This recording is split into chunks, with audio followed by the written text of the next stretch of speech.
So we are in Bologna today for Destination Calcio, and we're going to be speaking to Lewis Ferguson, last season's best midfielder in Serie A. So we're going to ask him a couple of questions and quiz him on his Italian knowledge and all things calcio.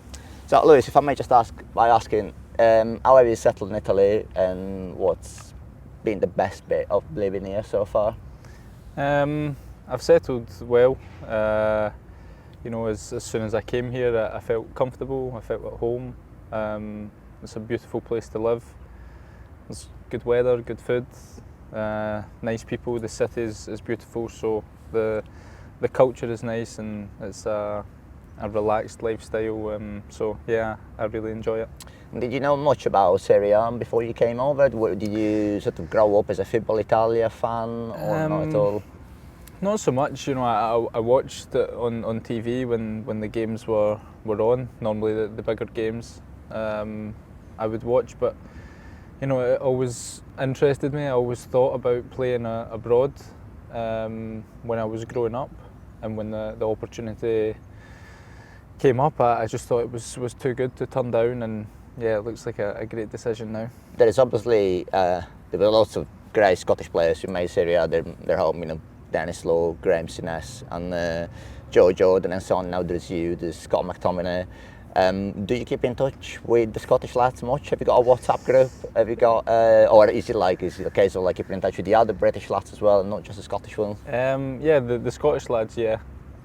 We don't have a group chat as such, but we keep in contact.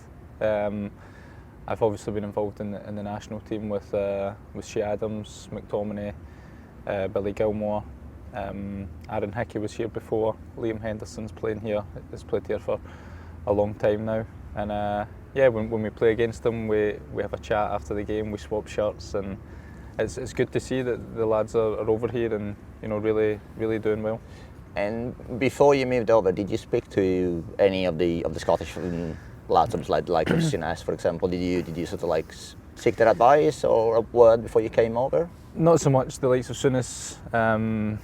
I obviously knew the guys you said, Souness, Joe Jordan, Dennis Law, legend of Scottish football, not only Scottish football in general.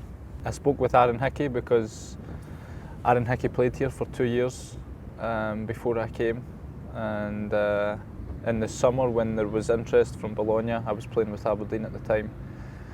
I was with the national team, so I was with Aaron when the interest came around. So I spoke with him, and everything he said was positive.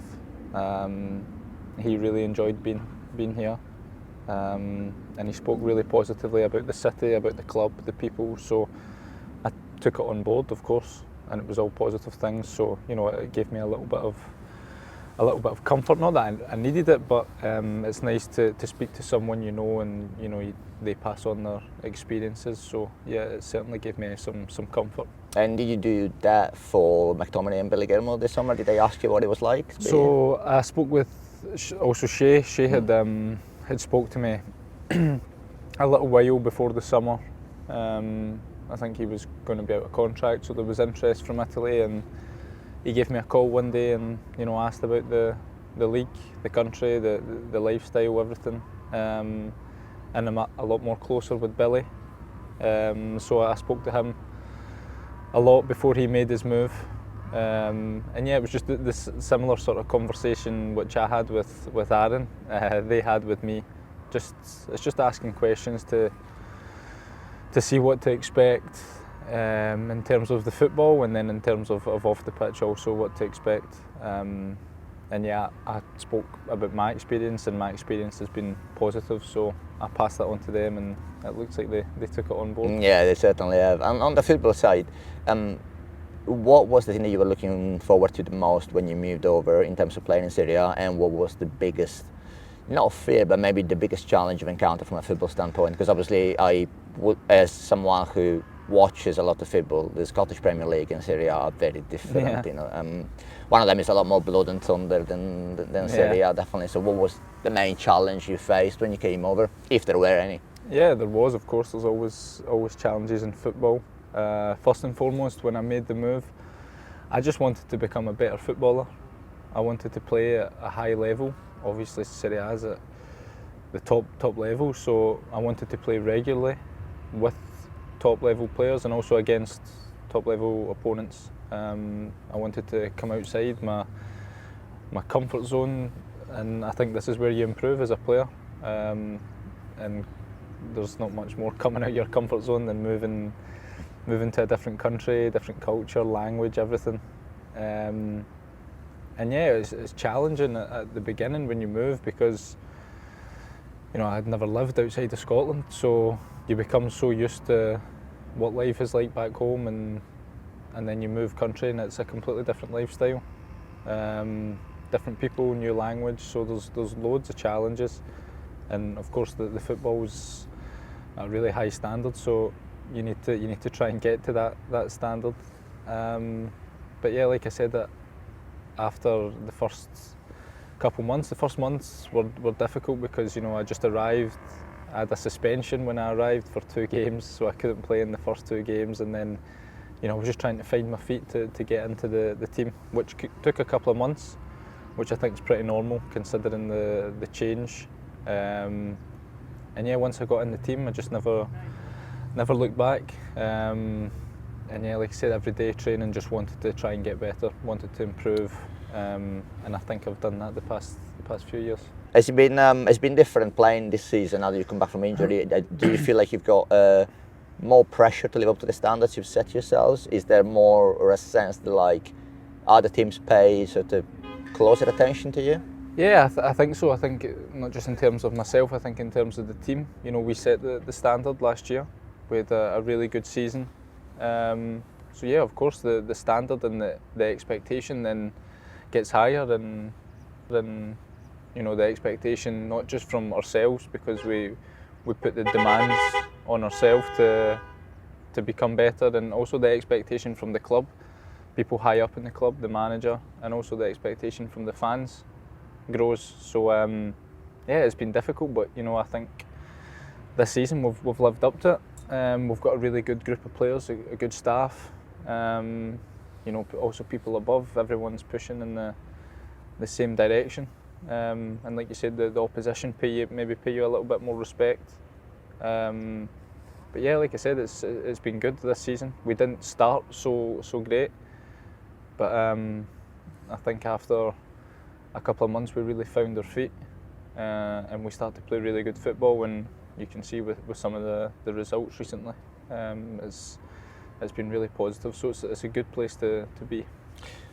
In terms of the managerial change, obviously, I read you described last season, you spoke of Thiago Motta and how influential he was in your development as a player.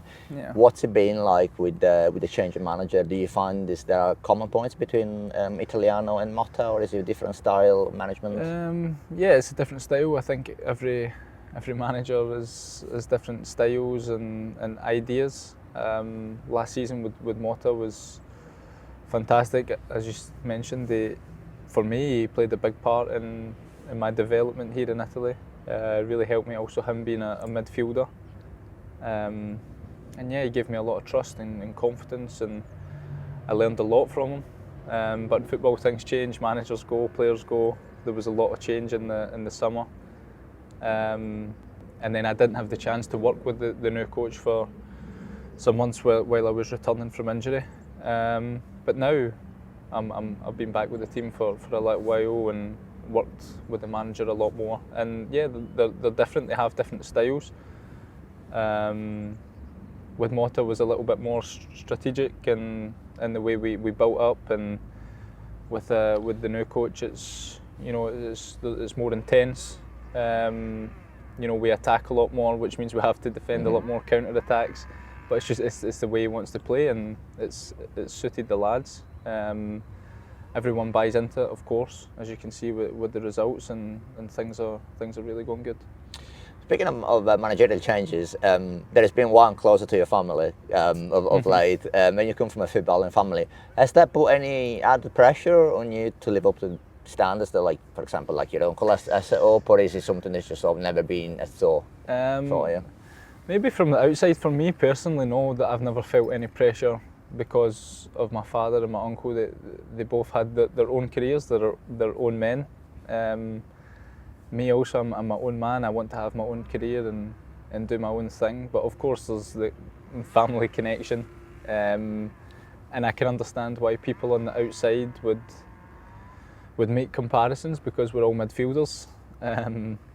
So yeah, I understand from the outside that there may be a little bit of pressure and people watching me now playing, and they would compare me to my father, they would compare me to my uncle, but for me it's not like that. Growing up it was also never like that.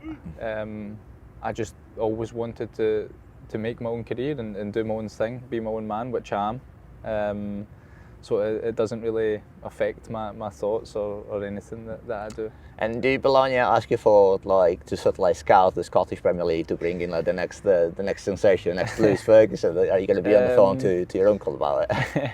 No, I have spoke with them before. I'm pretty sure that the scouting network here is really good, as you've seen over the past 3 or 4 years. You know, the philosophy of the club and the players that we bring in. They always bring in young players from around the world. Who go on to do really well, and it's a real positive thing about being here is that every year that we're going to lose some players, but you have trust in the club that they're going to bring in quality players. And yeah, I've spoke with them. I think it was last year. They had asked me a question about some young players in Scotland, and I just gave my opinion. Mm-hmm. I don't know if they took it on or whatever, but I just gave my opinion because I watch a lot of Scottish football. Whenever it's on the telly, I'm always watching, so I see a lot of the Scottish game, and I gave them my opinion on some players. Fair enough. And you mentioned players leaving. Obviously, you lost Joshua Zirkzee and Riccardo Calafiori in the summer. Do you keep in touch with them at all? Do you track their performances in the Premier League? Or? Yeah. I was obviously really close with Joshua.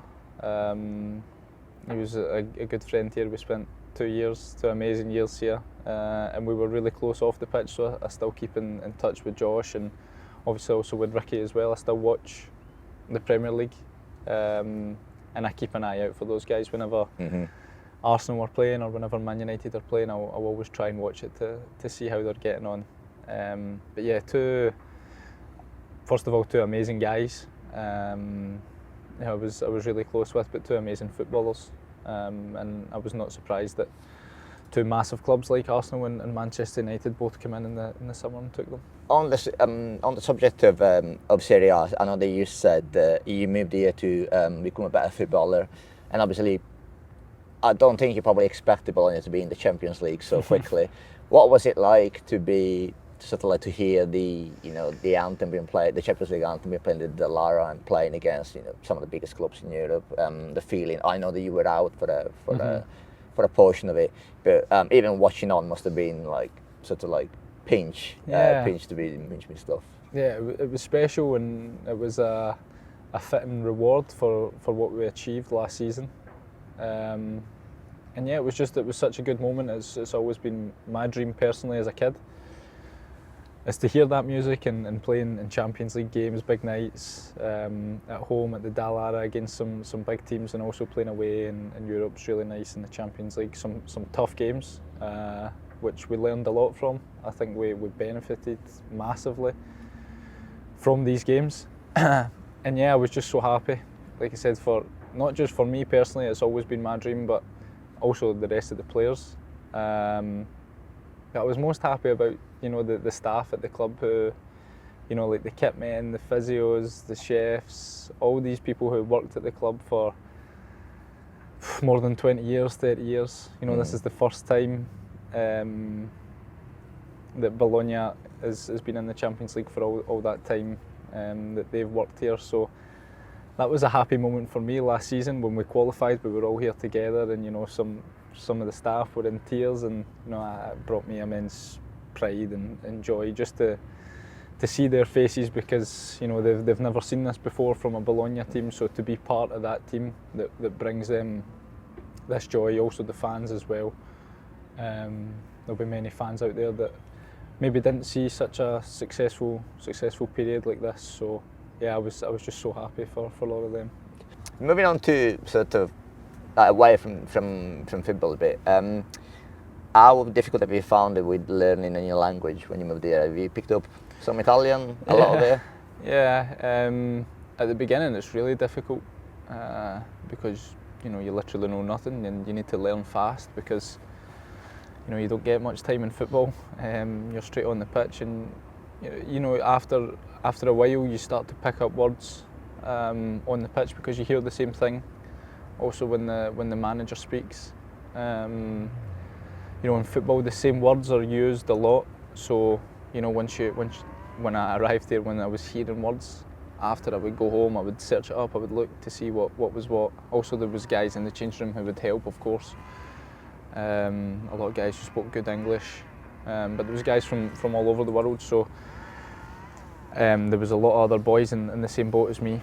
But yeah, I did my lessons along with other guys for the last few seasons, and yeah, I feel like I can get by now. I can understand the coach, have conversations with people. Obviously easier than here at football because the football vocabulary I feel quite comfortable with now. But yeah, it's good, but it is difficult, and I think it takes time. Mm-hmm. And when I played in Scotland, it never really came into my thoughts when foreign players came about adjusting to not just the language, just the new culture and everything. That never really came into my thoughts. So I think about that more when I see guys maybe moving to Scotland, foreign players also moving to England. I take that into consideration now. But yeah, I feel comfortable now. I can have conversations with my teammates and have relationships with people. And have you been enjoying the food? I mean, Bologna is one of the food capitals, I think. Even in Italy, we were surprised by how good the food was by Italian standards. And is it something that you were looking forward to when you moved there? Like, trying something in particular, or have you just been? There wasn't something in my head that I wanted to try in particular, but I knew the food in Italy in general was good. And then when I arrived at Bologna, I quickly found out that Bologna's one of the best. So yeah, it's beautiful. I've been there 2.5 years and never had a bad meal, so I can't complain. Yeah, and speaking of, obviously on the subject of moving here from Scotland, do you miss home? Do you miss? Is there anything particular that you miss aside from your family and your friends? Obviously, is there something? It could be anything. It could be like the way they go about football, or it could be Irn-Bru. I don't know. Yeah, Irn-Bru. Every time you can't find it down here. No, every time my family come over, I tell them to buy some bottles in the airport, along with the square sausage. Have you introduced the lads to Irn-Bru or not yet? Sam Bilkema, the centre back, he likes a bottle of Irn-Bru, so every time I go back to Scotland or every time family's coming over, I get an extra bottle for him. But yeah, those are the two things genuinely. Of course, first and foremost, it's family and friends that you miss the most. In terms of living back home, no, I don't miss too much. Sometimes when I go home and I'm in Scotland and it's raining and it's cold, I'm looking forward to come back home. But of course I love Scotland. It's where I've grew up, it's where I'm from. I'm so proud of that. But yeah, the two things that I always trying to bring to Bologna is a bottle of Irn-Bru and square sausage. And on Scotland, how important it is for you to be successful at the international level and represent your national team? You said that you're so proud. I mean, I know that Scottish people are notoriously very proud of that. So what does it mean for you to play for Scotland? Yeah, it means everything. I think it's the same for the rest of the Scottish lads. It's your dream growing up. When you're a kid and you're playing in the streets, that's number one is to play for your national team, to represent your country, represent your people. I've managed to do that now, and I'm so proud of that. I can now say that I've represented my national team, but I want more. Obviously missed out on the Euros last year, which was disappointing because of the injury. So that was difficult to get over because that was my first thought after I got the news of the injury, my first thought was, I'm going to miss the Euros with Scotland, which was disappointing because it was always in the back of my head throughout the season. You know, we were having a great season here, but it was always in the back of my head. You know, when we finished this season, it was all about the Euros. I wanted to go and play in that, and that was disappointing. But I love representing my country. I love going back and meeting up with the guys. It's obviously nice because I'm so used to a foreign dressing room now. Mm-hmm. So it's nice to go back to a Scottish dressing room, and you know, you hear that Scottish accent again, and be in that sort of Scottish culture. It's nice. It's a change of scenery, which is always welcome. So I love going back. I love playing for my country, and hopefully over the course of the next, I don't know, 10 years, I can play as many games as possible. I can play in as many major tournaments as possible. That's the standard that we want to set. We want to be the country that goes to every tournament. And I think over the past 4 years or so, we've really been improving, and you know, we're still pushing to get better every time, and be, you know, that sort of country that gets there consistently. Who was, growing up, was there a particular Scottish player, other than obviously your uncle, who you looked up to? Do you idolise, maybe is a strong word, but you know, something? Yeah, it's difficult to pick one. Obviously, growing up, I watched my uncle play for Scotland and captain Scotland, so I would have to say him. I didn't get to watch my dad as much. I was too young to really understand and watch him when he was playing football. I would have been too young, and he was coming towards the end of his career, so yeah, it's quite sad that I never got to see him. But you know, a lot of people have let me know how good a player he was, but it was more easier for me to then watch my uncle play. He also captained Rangers, a legend there, and captained his country, so it was always, you know, a point of reference, someone I looked up to and thought, you know, I want to try and emulate that. And having a close relationship, obviously being family, was pretty special. So yeah, it's difficult to try and pick another one. Growing up, I loved Frank Lampard. Always watched the Scottish League and the Premier League back in the UK. So yeah, he was another one that I just completely idolised. Midfielder, one of the best that's ever been. So you know, I used to idolise him. Fair enough. And finally, where do you see yourself over the next couple of seasons in terms of personal growth? What are the targets you've set for yourself? I want to be a player that's playing at the highest level consistently. Yeah, personally, I want to be playing in Europe every year, and with the national team, I want to be part of a team that, like I said earlier, that is going to major tournaments consistently. But yeah, just want to keep playing as much games as possible, improve. Again, there's so much to improve on, and get better and learn, and I'm trying to do that every day. So yeah, I would probably say these things: playing in Europe every year, and also every time a major tournament comes around, being able to take part in that.